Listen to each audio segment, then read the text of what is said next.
going on, everybody? Welcome back to Dad Does Videos. This is more of a public service announcement, and it just kind of hit me as I was at the gas station watching a few people just wait in line to put air in their tires. And don't get me wrong, that's a great idea. Everybody knows how important the right pressure or right amount of air in your tires is.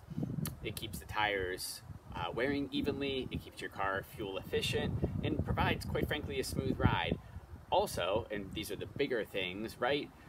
Prevents blowouts of your tire and make sure there aren't any kind of rips in your tread.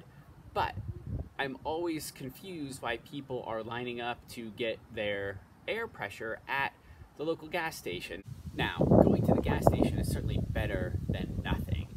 It only costs a couple bucks to fill up your tires, and that's great. You'd rather have the right amount of pressure in there. Some gas stations have the automatic shutoff, some don't, so that's a problem. Why wouldn't you rather just go to a place like Discount Tire, an actual tire store?